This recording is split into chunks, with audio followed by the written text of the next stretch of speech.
Hello my friends and welcome back to another Baldur's Gate 3 character building guide. Hope you're all doing well. Today we are forging ahead with our level 4 spells tier list. Level 4 spells are really interesting from an optimization perspective because the resource that they consume, a 4th level spell slot, is so valuable. That means that a level 4 spell needs to be quite powerful in order to justify the use of the spell slot that it requires.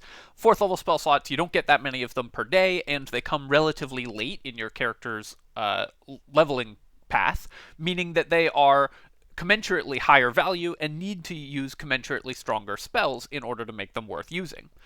They also have the disadvantage of competing with upcasted 3rd, 2nd, and 1st level spells, and as we saw last time in my 3rd level spells tier list, 3rd level spells are some of the ones that are inherently strongest and benefit the most from being cast at higher levels, meaning that 4th level spells are fighting an uphill battle in order to be used over just upcasting a 3rd level spell slot.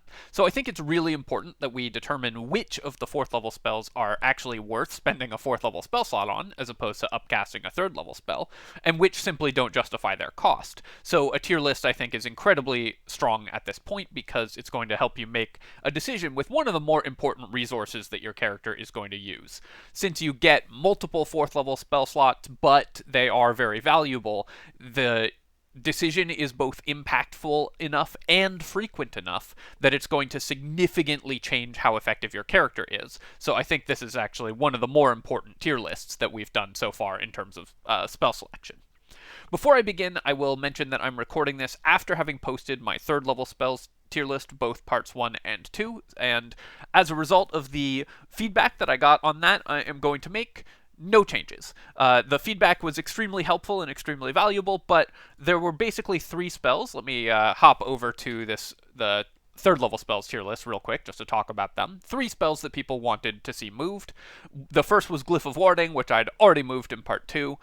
The second that people were really interested in talking about was Daylight, which I think is justified in its marginal position here because while it's true that you can get some use out of it in Act 2, it's not fight-changing use, so while it does have some value in that spot, I think mostly the times when it's impactful are the Act 3 vampire fights rather than the Act 2 fights, so I'm pretty happy with Daylight as marginal. And Warden of Vitality, which you'll be happy to know I've recorded a build for, which will be going up tomorrow as of the date of recording, but I guess 2 days ago by the time you're seeing this video, because I was really interested in exploring that further when I kind of did the math on it and saw just how much healing it was. So take a look for that. It will have gone up 2 days ago unless I changed the schedule for some reason. Other than that, very happy with this tier list, and it seemed like you all were as well. So let's jump in to the 4th level tier list. Before we begin, of course, I will go over the tiers very quickly. By this time, we've done like 6 hours of spell tier lists, so you all know the drill, of course. But just to quickly reiterate, in S tier, we have spells that are critical, that every character who has access to these spells will take and cast frequently. In A tier, we have your sort of workhorse adventuring spells. These are great spells that you're very happy to have and that it's worth building a character around. In B tier, we have solid, useful spells that will typically be a mainstay of your adventuring day, but are not as impactful and are more build filler rather than sort of build around spells. In C tier, we have marginal spells that either are very powerful in certain very narrow contexts, like a specific build or a specific encounter, or just generally won't get that much use or won't be that impactful when they do have uses, and in D tier, we have weak spells that you typically want to avoid preparing and casting. I have continued to elect not to use an F tier because I think there are very few spells in the game that are useless or actively harmful, but I will mention a couple that that might be useless or actively harmful as they appear. One thing that I will mention as well, just to clarify this, because I think there's some confusion sometimes just with how this works out, is that a B tier spell or a C tier spell is still a good spell. The difference between these tier levels is not very large. The margins here are quite thin for what determines a spell going in one tier and another tier. So if your favorite spell happens to be in a tier that you're not happy with, don't worry, it's still a good spell and very much worth preparing and casting. even the C tier spells have a lot of power in the context in which they're powerful. So bear that in mind when we're evaluating the spells.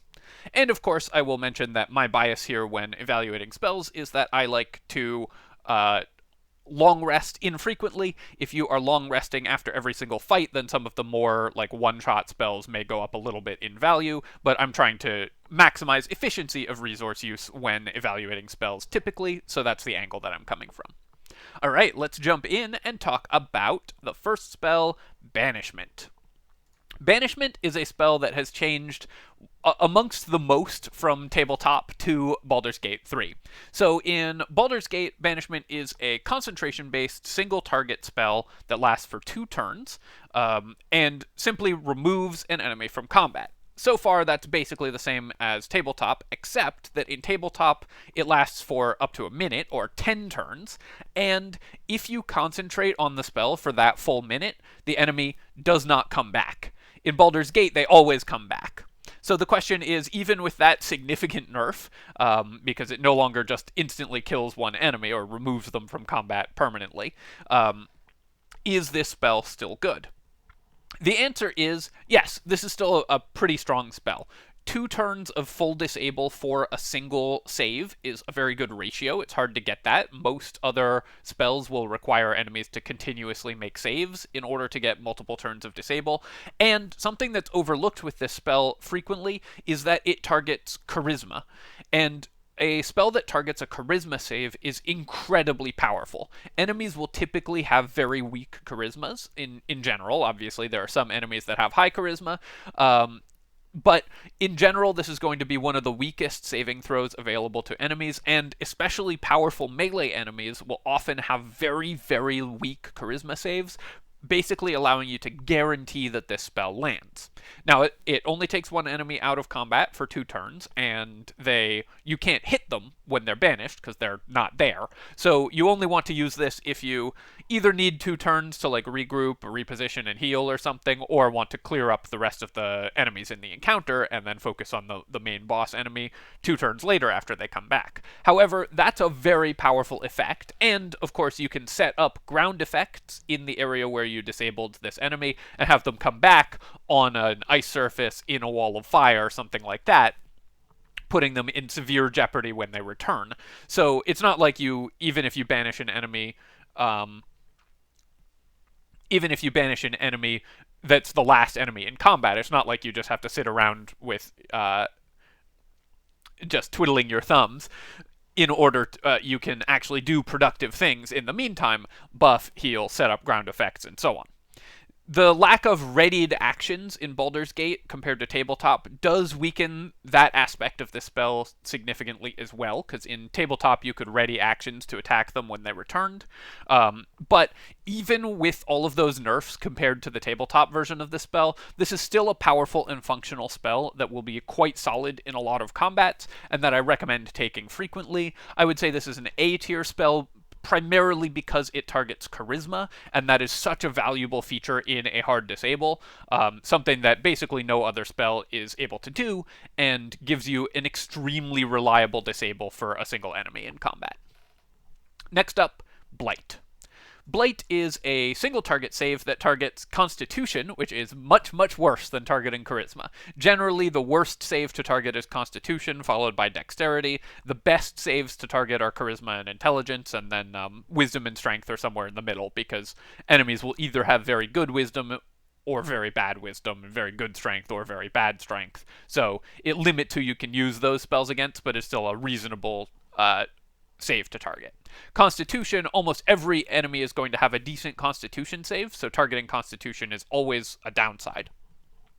This spell does 8d8 of necrotic damage to a single target, and if they are a plant, they take maximum possible damage from this spell, or 64 damage. However, this doesn't matter at all in Baldur's Gate, because there's basically no plant enemies, and the ones that do exist in the game have resistance to necrotic damage anyways, so you wouldn't want to use Blight against them regardless. This spell does, on average, 8 more damage than a fireball, but only targets a single enemy and targets a worse save. It has a con save for half. It also only has 30-foot range. There is one thing that is worth noting about this spell, which is that currently, as of the date of recording, the Staff of Cherished Necromancy is bugged and lets you cast necromancy spells infinitely without spending spell slots, meaning that you can spam this spell forever. I'm not going to consider that use case because it's a bug and an exploit and all that. We'll be considering it as though you have to actually spend a level 4 spell slot on this spell. Is it worth spending a level 4 spell slot on barely more damage than a single target than Fireball does in an AoE? I think you can guess the answer. The answer is, of course, no. This spell simply isn't worth the spell slot for the damage that it deals.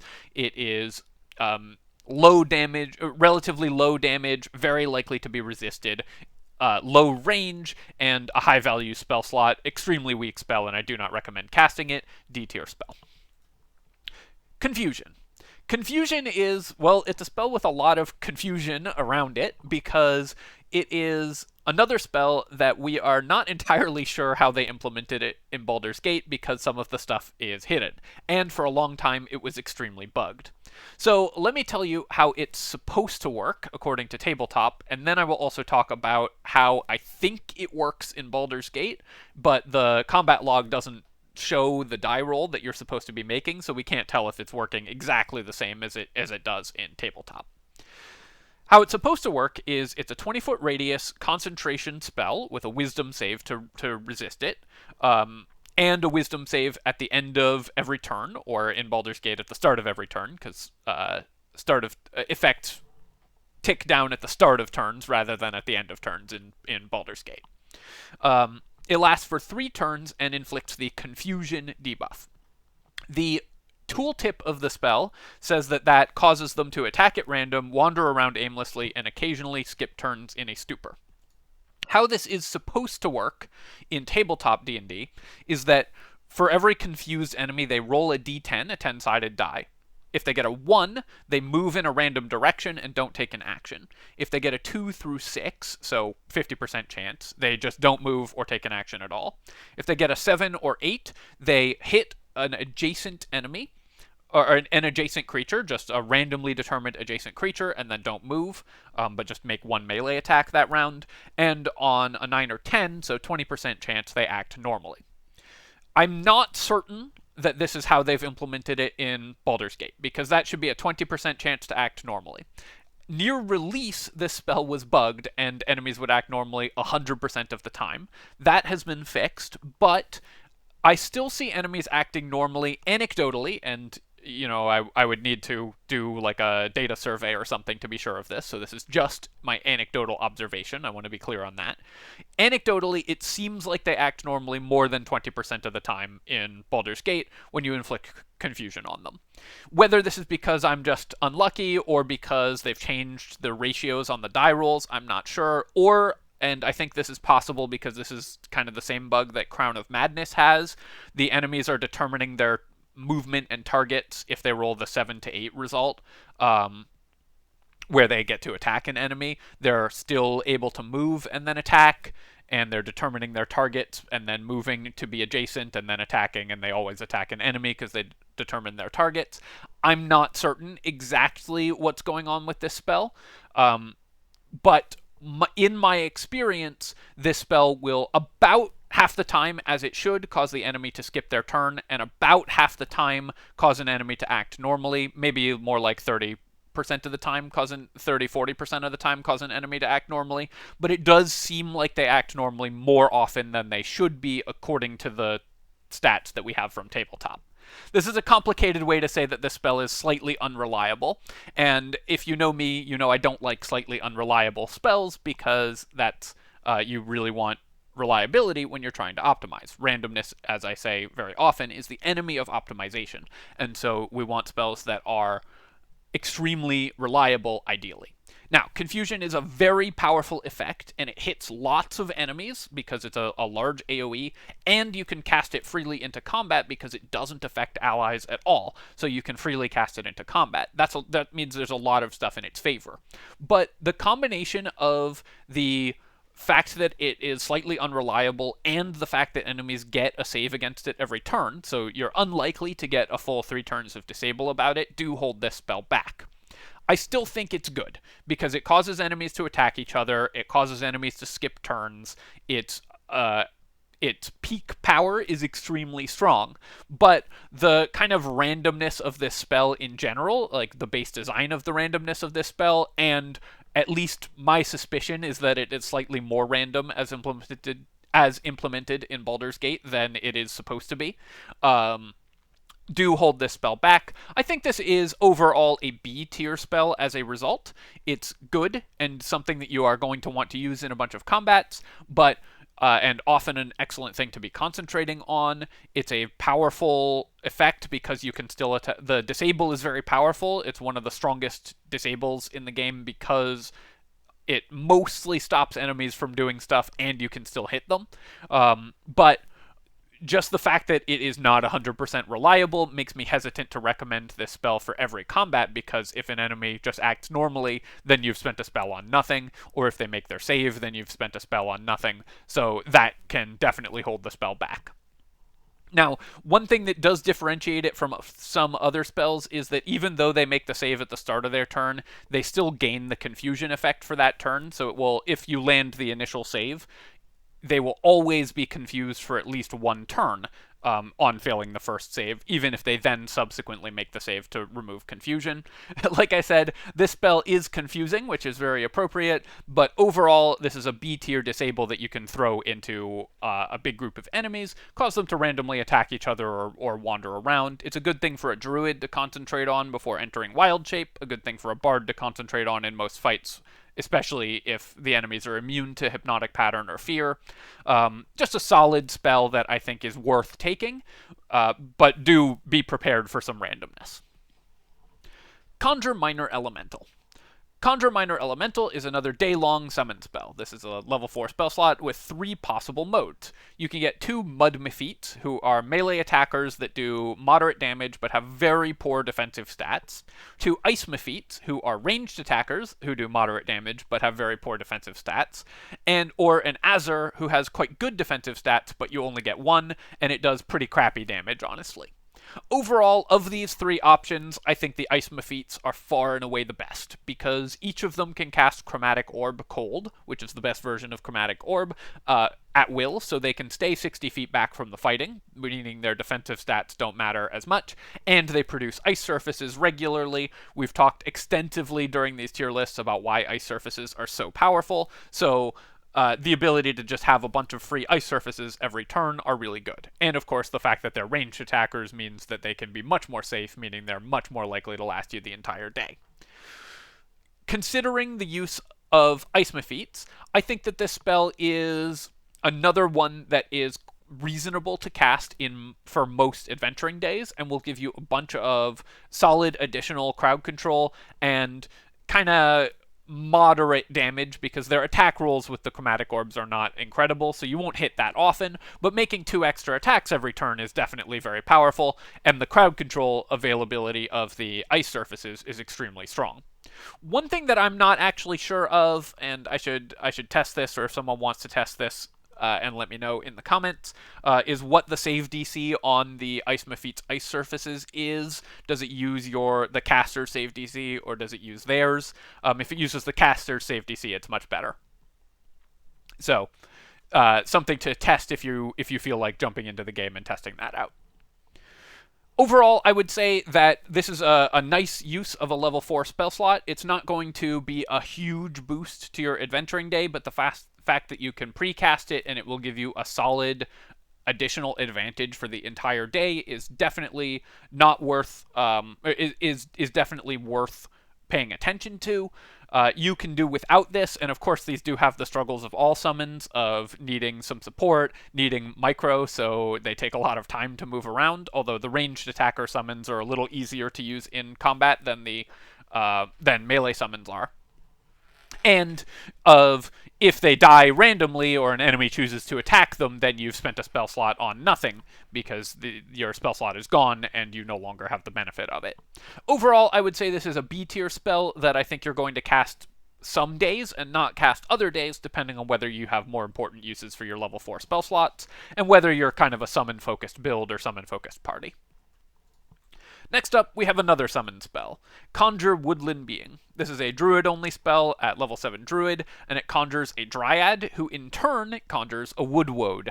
Now, the Dryad is a reasonably solid summon. She has weak stats, but does actually quite respectable damage with a 4d8 bludgeoning damage attack. It's a melee attack, but for a summon that you don't have to spend actions on, that's a pretty reasonable amount of damage, and more importantly, she can cast Entangle and Spike Growth for free, and has the passive effect of making your entire party immune to difficult terrain, including her own Entangles and Spike Growth. The Woodwode that she also summons that she herself summons, the Dryad summons, also gets to cast Entangle for free, giving you 2 powerful surface effects that you are not spending spell slots or actions on in every single combat.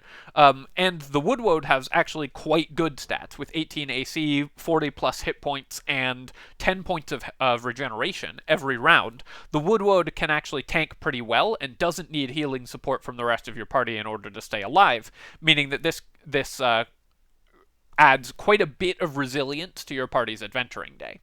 This is free spellcasting of 2 very powerful spells. Both Entangle and Spike Growth are very good. Immunity to surface effects, or to difficult terrain surface effects, which they are also producing, these 2 spells, and solid additional damage throughout the adventuring day. This is an incredible amount of value packed into a single spell. The number of uses for the Woodland Beings and Woodwodes are absurd, and unlike a bunch of other summoning spells, this spell is so good that even if you hate microing summons around during the day and like making them jump over ledges with you, you can just cast this for one fight, and it's probably still the best spell that you could cast for that one fight compared to any other 4th level spell slot.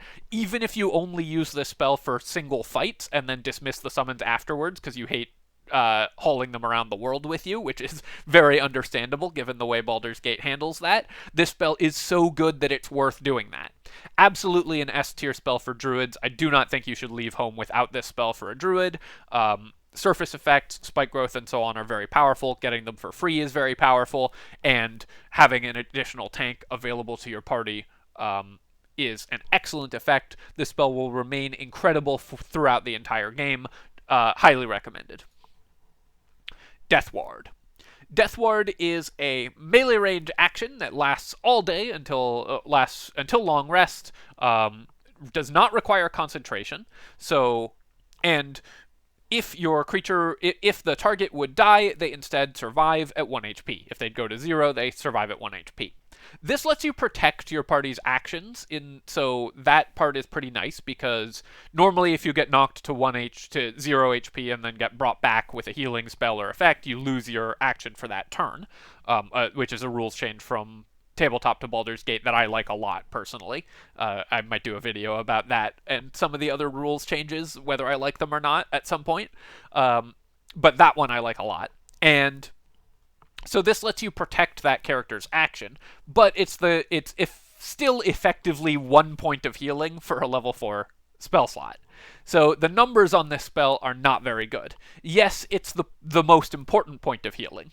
Something that I'm fond of saying is that the only hit point that matters is the last one, and this spell protects the only hit point that matters. But there are 2 things that are holding this spell back significantly.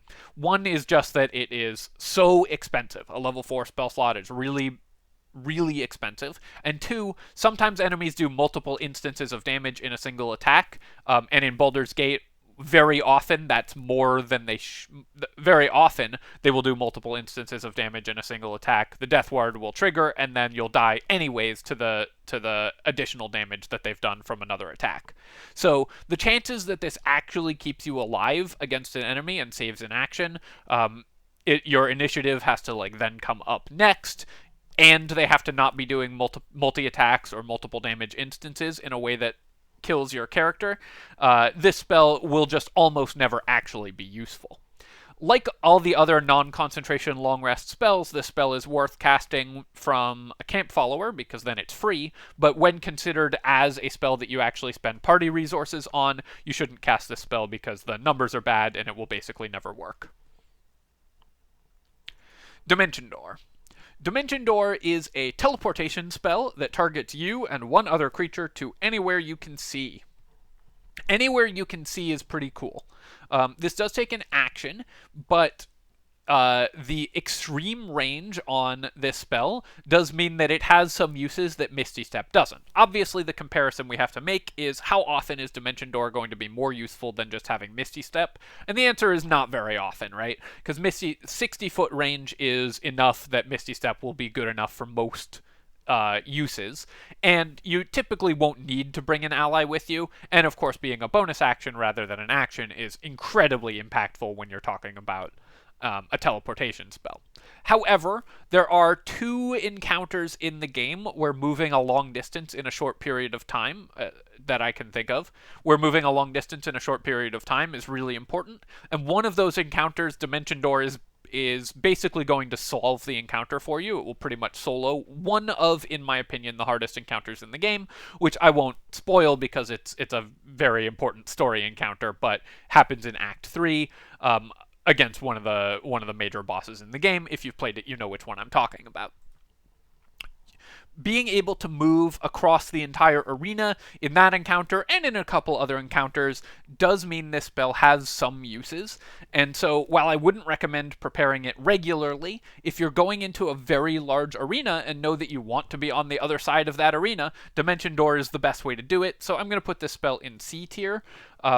Overall, you will cast this spell like once or twice per game, but when you do cast it, it's going to be extremely impactful and useful, and the fact that it just by itself pretty much solves one of the most difficult encounters in the game, I think justifies a C tier for Dimension Door. Dominate Beast. Dominate Beast is a wisdom saving throw concentration effect that forces a beast to fight for you.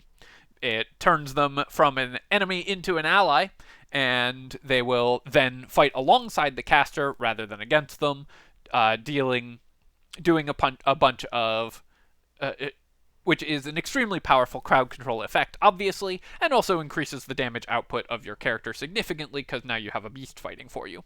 The question is, how many beasts are there, and how difficult are the beast encounters? I guess there is one late game encounter against beasts that can be pretty difficult, but even then, Dominate Beast is probably not the best way to deal with that encounter, and other than that, other than the Cholt encounter, there's almost no beasts in the game, so Dominate Beast just will never come up. And if you're landing Dominate Beast on a single beast, maybe it's better to just land Hypnotic Pattern or whatever on multiple beasts instead anyways. How often is this spell going to be significantly better than just an AoE disable for all of the beasts that you're fighting in the game?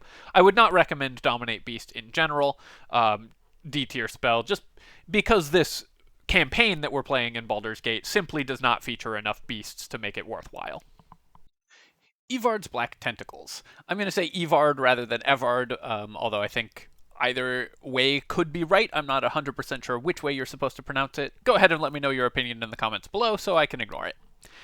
Evard's Black Tentacles is a concentration-based 20-foot radius ground targeting effect that you can place within 60-foot range that creates an area of difficult terrain on the ground in which enemies have to make a strength saving throw or they become smothered. Smothered is a condition in Baldur's Gate that is basically identical to Entangled from the level 1 spell Entangled, in that enemies can't move, attacks against them have advantage, and their attacks have disadvantage, and their dex saves have disadvantage, but with the addition that they also take 3d6 of bludgeoning damage. This is a significant nerf from the tabletop version of Black Tentacles because they get to make a strength saving throw every turn to get out for free.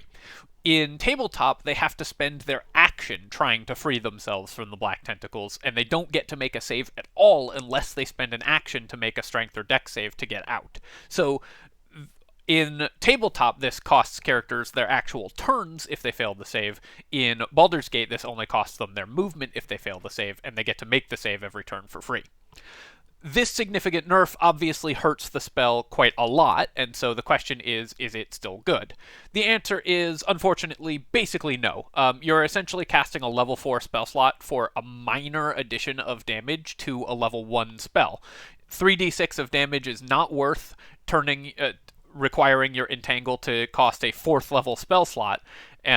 And while Entangled is a pretty good condition, the only difference between it and Black Tentacles in Baldur's Gate is a tiny amount of bonus damage.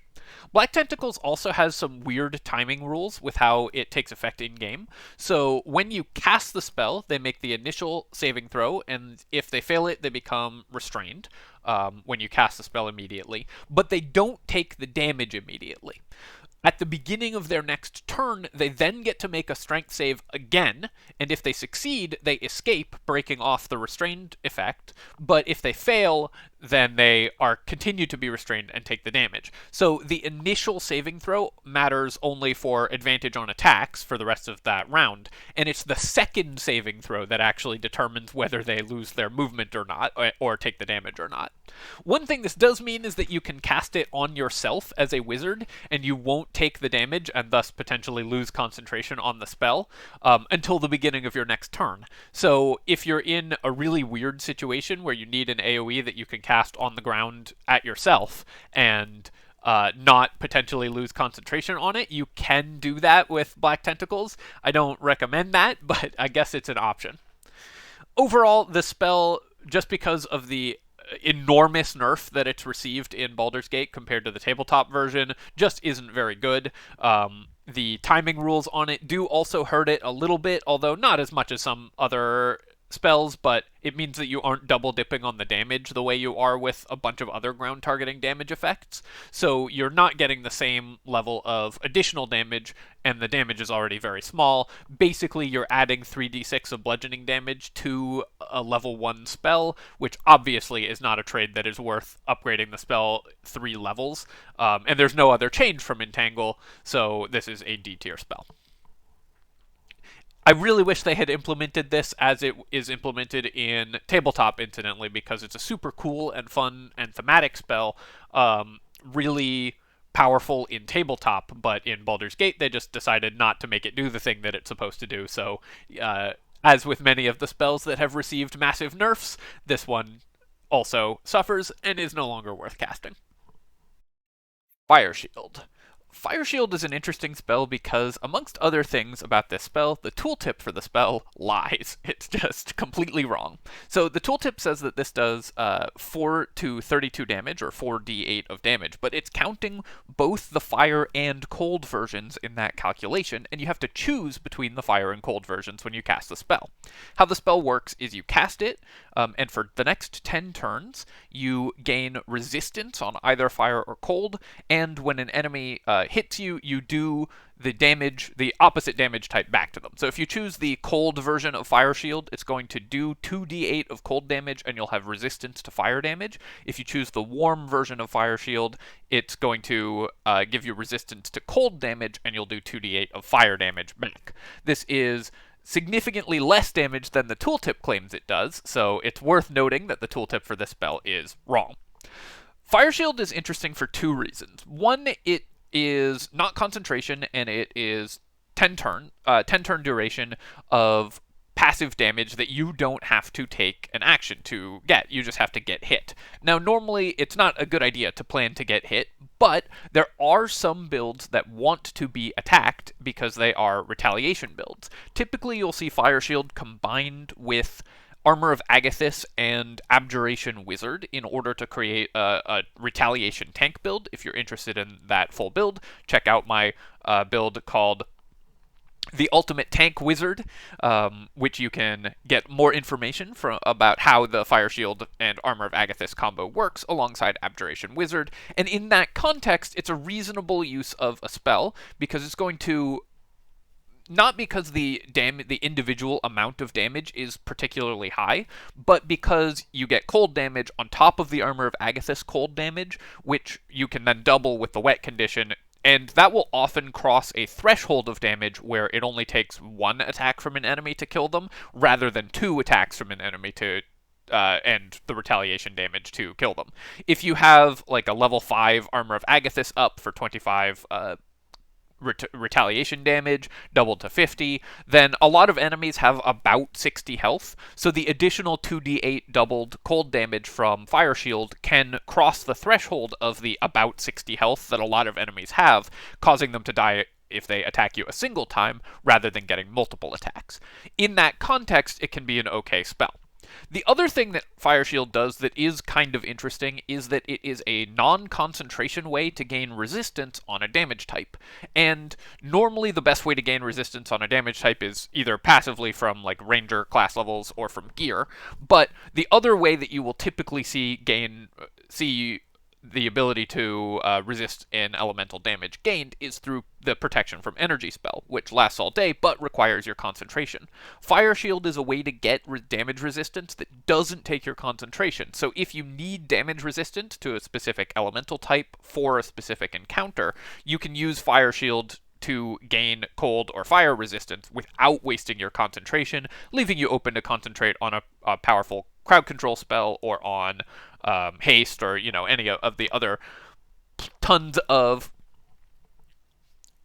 powerful concentration spells that are so useful for wizards to have. That being said, this is still a spell where you're spending a level 4 spell slot for if you get hit like lots of times. I don't know, let's say getting attacked 5 times in a combat is a reasonable amount, then you're doing 10d8 of damage for a level 4 spell slot, but spread out over multiple turns and presumably multiple enemies. So the efficiency on this spell isn't great, and outside of the context of the retaliation tank build, you really, really do not want your wizard to get hit 5 times. So I would not recommend preparing this spell in general unless you really need a non-concentration way to gain elemental damage resistance, or you are building specifically for this build. Now, one other thing that's worth mentioning is that this is a pretty good use of a scroll. So if you have a scroll of Fire Shield on a melee character, that can be a great way to add a little bit of extra damage to a character that intends to tank already, and can be a pretty reasonable use of a scroll to cast, but as a spell that you prepare and cast on Wizard or Fiend Warlock, I would not recommend this spell. It is a C-tier spell for the uses of gaining concentration-free energy resistances and for the retaliation tank build, but only a C-tier spell, I would say, sort of on a technicality because that one build exists and wants to use this spell. Otherwise, I would typically avoid using this spell. Alright, my friends, I think that I am going to cut this video in half here because I was sort of hoping I could get through all of these in one video, but I really don't want these to go over an hour, and we're already at more than half an hour on this video, so I am going to cut the level 4 spells into 2. For the level 5 and 6 spells, I almost certainly will be able to fit them in one video. But, as always, my friends, I hope that you've enjoyed this tier list. Do let me know if there's anything that you would change or move around in the comments below. As you've seen, I am very open to feedback and suggestions, and we've moved several spells already. And of course, if you've enjoyed the video, do please feel free to leave a comment, like the video, and you can subscribe to my channel for more Baldur's Gate 3 strategy guides and other strategy game videos. Cheers, my friends. I'll catch you next time.